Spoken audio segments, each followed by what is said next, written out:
Aujourd'hui, j'ai 50 ans. Je viens de les avoir. L'espérance de vie moyenne des Américains est de 78 ans.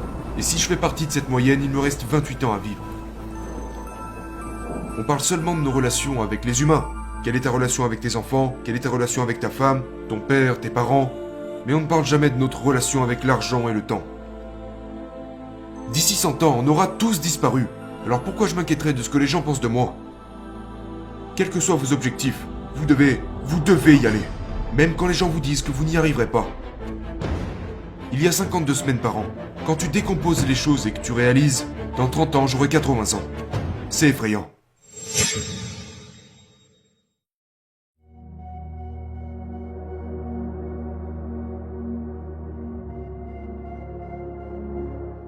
Développer mon réseau a toujours été une grande partie de ma vie. Depuis toujours. Quand j'avais 24 ans, j'écrivais 10 lettres par jour. Des lettres de remerciement à tous ceux qui ont influencé ma vie et qui m'ont impacté. Par exemple, si je ne te connaissais pas, je me serais dit genre, t'as reçu ici des invités incroyables. Et ça m'a vraiment profité. Alors je t'enverrai une lettre écrite à la main. Parce qu'un message rédigé à la main montre une certaine volonté. Il faut acheter une enveloppe, écrire la lettre, lécher l'enveloppe, acheter un timbre, le coller sur l'enveloppe. C'est pas comme si j'appuyais sur envoyer. Il y a aussi le côté mémorable. Combien de lettres rédigées à la main as-tu reçues cette année? J'ai littéralement écrit 3000 lettres. En une année. Ça pouvait être à un portier, un chauffeur de taxi qui m'a fait monter dans sa voiture et que je tiens à remercier. C'est comme ça que j'ai formé un réseau. Aujourd'hui, j'ai une liste de 50 personnes. 50 personnes sur qui je peux vraiment compter, que j'ai rencontrées comme ça et avec qui je souhaite rester en contact. Et je m'assure de leur envoyer au moins une lettre par trimestre. Et ils me répondent toujours quelque chose comme « Merci beaucoup » ou « Et c'est authentique ». Je veux dire, je n'écris pas pour écrire. Ces personnes ont vraiment eu un impact sur moi et je vais toujours leur écrire des lettres significatives. Je me sens toujours bien quand je le fais et en général la personne en question se sent attachée à moi d'une manière différente. J'ai compris à quel point c'était important dès mon plus jeune âge. Parce que les gens que vous rencontrez quand ils ont entre 20 et 30 ans atteignent en général de grandes situations vers 40 ans. Vous ne pouvez pas déterminer la quantité de succès à venir d'une personne quand elle a 20 ans. Vous savez, vous devez traiter tout le monde de manière appropriée et respectueuse et rester en contact. Et très souvent, ces relations perdurent pendant des années, pendant des décennies. Notre audience connaît très bien David Goggins. Ça a été un invité phénoménal dans l'émission. Et ce que j'aime dans votre histoire, c'est que vous avez participé à cette même course qui est définitivement devenue le cœur de son histoire. Cette course durant laquelle il a couru les 48 derniers kilomètres avec les pieds fracturés. Vous avez vu ça et vous avez décidé d'aller à sa rencontre. Quel a été le déclic pour vous? Qu'est-ce qui a fait que vous avez décidé d'aller le voir? Si je me trompe pas, c'était sa première course de 160 km. Beaucoup de gens font ce genre de course en équipe. Moi, je l'ai fait avec 5 amis. Lui était complètement seul. Il était son seul coéquipier. Il était sa propre équipe. Et j'ai tout de suite été attiré par lui parce que, tu sais, à l'époque, il était beaucoup plus gros, beaucoup plus massif. Et j'ai pensé, mais comment un mec aussi lourd que ça peut courir 160 km? Il n'avait même pas de provisions. Il avait une simple bouteille d'eau, une boîte de biscuits et une chaise de camping. Ça s'est passé lors de son 112e kilomètre. Tu sais, il s'est cassé le pied. Il avait plusieurs fractures. Et je l'ai vu se lever et continuer. Et je me suis dit, mais c'est qui ce mec? Quand j'avais fini, je devais absolument le rencontrer. Et à l'époque, il était relativement inconnu. Tu sais, on était en 2006-2007. Et je voulais le voir parce que quelque chose l'avait poussé. Quelque chose l'a poussé à se lever de sa chaise et à se dire qu'il allait terminer cette course. Si je pouvais enseigner ça à mes enfants ou à mes employés ou à moi-même, je voulais connaître son secret. Il incarnait quelque chose que je n'avais jamais vu auparavant. Et j'ai réalisé que je n'obtiendrais pas ce secret par l'amitié ou un rendez-vous de telle heure à telle heure. Donc c'est là que je lui ai demandé s'il était d'accord pour vivre avec moi. Et en gros, ce qu'il m'a dit, c'est « Si tu es assez fou pour demander à un homme comme moi de venir vivre avec toi, sache que je suis assez fou pour venir. » Quand je vois quelqu'un d'inspirant ou un événement ou autre, j'essaierai toujours de l'introduire dans ma vie. Ça fait partie de mon développement personnel. Tu sais, j'apprends mieux par les expériences que par les livres. J'aime être mis au défi et j'adore les gens intéressants. J'aime les gens qui pensent différemment, qui agissent différemment. C'est ce qui m'attire. C'est comme ça que j'ai l'impression de profiter au maximum de la vie. Tu sais, Et je suis constamment à la recherche de ça. Parce que je suis vraiment conscient de ma propre mortalité. Aujourd'hui, j'ai 50 ans. Je viens de les avoir. L'espérance de vie moyenne des Américains est de 78 ans. Et si je fais partie de cette moyenne, il me reste 28 ans à vivre. Cette pensée dicte complètement mes choix de relation et ce que je fais au quotidien. C'est comme un moteur pour moi. Ça tourne en boucle dans ma tête. Et c'est comme ça que j'avance dans ma vie. Les gens n'ont pas une bonne relation avec le temps. On parle seulement de nos relations avec les humains. Quelle est ta relation avec tes enfants? Quelle est ta relation avec ta femme, ton père, tes parents? Mais on ne parle jamais de notre relation avec l'argent et le temps. Et pourtant, notre relation avec le temps est un élément clé de notre vie. Parce que quand vous êtes pris dans une certaine routine, le temps passe si vite. Quand tu comprends qu'il ne te reste peut-être que 28 ans à vivre et que tu veux vraiment tirer le maximum de ta vie en termes d'expérience, ça va juste créer en toi un énorme sentiment d'urgence. Et puis, la peur disparaît. Parce que tu penses, personne sur cette planète, genre personne sur Terre ne sera encore ici dans 100 ans. D'ici 100 ans, on aura tous disparu. Alors pourquoi je m'inquiéterais de ce que les gens pensent de moi?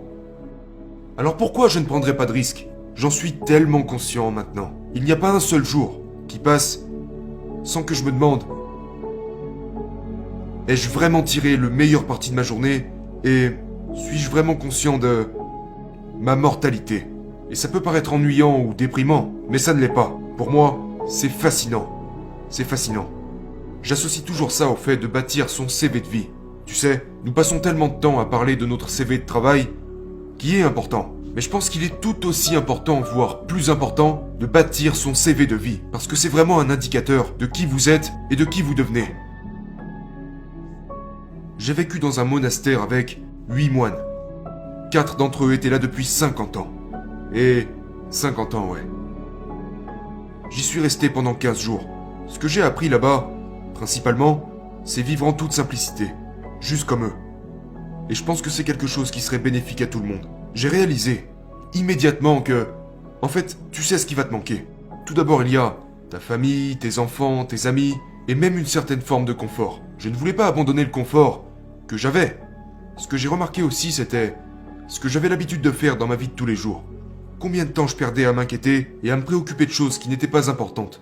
Quand j'ai laissé ça de côté, je suis devenu extrêmement créatif.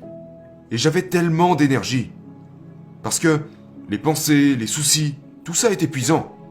Qu'est-ce que tu manges? Tu manges ce qu'ils te donnent. Comment tu t'habilles? Ça n'a aucune importance. J'ai changé qu'une fois de vêtements. J'ai pris une seule douche. Et c'est très libérateur. Donc je me suis aperçu que j'y gagnais beaucoup d'énergie. J'ai pu remarquer des choses que je n'avais jamais remarquées auparavant. Remarquer à quel point, tu sais, à quel point nous perdons notre temps en réalité. Et ça semble évident. Les gens doivent se dire, mais c'est normal, t'étais dans un monastère. Mais il ne s'agissait pas vraiment de la méditation, ce n'était pas vraiment une question de religion ou de spiritualité. Il s'agissait vraiment de simplifier, prioriser et réaliser, même si je sais déjà ce qui est important pour moi, mais réaliser que je pouvais vraiment gagner un temps précieux en éliminant certaines choses qui n'ont en réalité pas vraiment d'importance. Vous serez distrait de vos objectifs. Et toutes ces distractions viennent sur vous en permanence, comme des flèches. Quels que soient vos objectifs, vous devez y aller. Même quand les gens vous disent que vous n'y arriverez pas. Même si les gens vous proposent différentes opportunités, tu sais. Je suis sûr que tes amis t'ont invité des millions de fois pour boire l'apéro et t'as refusé parce que tu travaillais sur ton business. En tout cas, ça s'est passé pour moi. Tout un tas de distractions viendront à vous. Mais pour atteindre vos objectifs, vous devez refuser toutes ces invitations. Qu'est-ce qui vous a motivé à continuer quand vos amis vous proposaient de les rejoindre pour un apéro par exemple? Je pense que cela vient du fait de toujours avoir quelque chose de gros à poursuivre, que j'aspire sérieusement à atteindre. J'essaie toujours d'avoir quelque chose à poursuivre qui soit intégré à mon emploi du temps, et ça m'aide à traverser les moments difficiles. Une chose que je m'applique toujours à suivre, c'est d'avoir au moins un gros challenge à relever par an. Ça me permet de rester concentré. Ça m'est très utile. Une autre chose que je fais, qui m'aide aussi beaucoup, je tiens un journal. Je prends juste tout ce qui me passe par la tête et je l'archive dans mon journal. Ça ne veut pas dire que je vais revenir dessus, mais ça sort de ma tête. Et ça va ailleurs. Ça me permet de me vider l'esprit.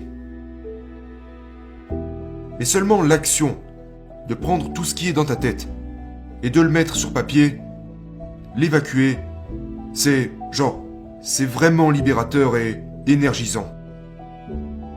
Je ne pensais pas que ça se passerait, mais le fait d'avoir 50 ans m'a vraiment ouvert les yeux.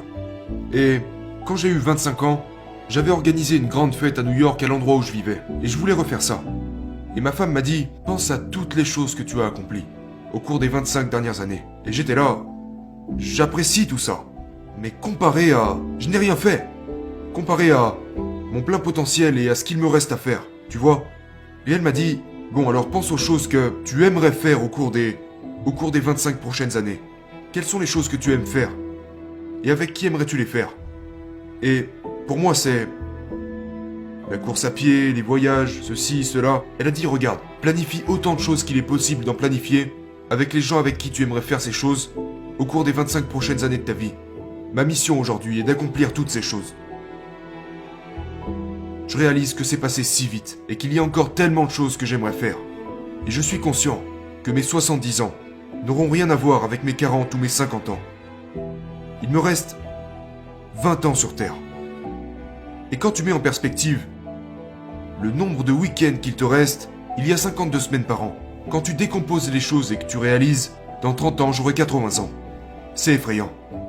C'est effrayant parce qu'il y a encore tellement de choses que je voudrais faire. J'ai l'impression d'avoir rien fait par rapport à ce que je veux faire. J'avais jamais pensé à ça. Je pensais que j'allais vivre éternellement. Mais le temps passe et je me rends compte que ce n'est pas le cas. Laisse-moi te donner un exemple de la façon dont ça m'a affecté. Tes parents sont-ils vivants? Oui, Quel âge ont-ils? 70. Ok. Où habitent-ils? Dans différentes parties de l'État de Washington. Ok. Tu les vois? Ouais, Souvent? 1 à 3 fois par an. Ok. Disons qu'ils vont vivre jusqu'à 78 ans. Je le souhaite pas. Mais basons-nous sur l'espérance de vie moyenne. Donc tu les vois 1 à 3 fois par an. Oui, Eh bien, ça signifie que si tu les vois 2 fois par an, tu pourras les voir encore 16 fois. Quand tu vois les choses de cette façon, tu te dis mais quoi? Tu ne seras pas 8 ans avec eux. Tu seras 16 fois avec eux. C'est le déclic de ma vie. C'est comme ça que je vois les choses. Ça a été un déclic fondamental dans ma façon de réagir aux situations. Ça fait 6 mois. Et ça a créé un sentiment d'urgence en moi et une obsession pour ce qui est d'accomplir les choses. On doit réaliser que nous n'avons pas un temps illimité pour faire les choses que nous voulons faire.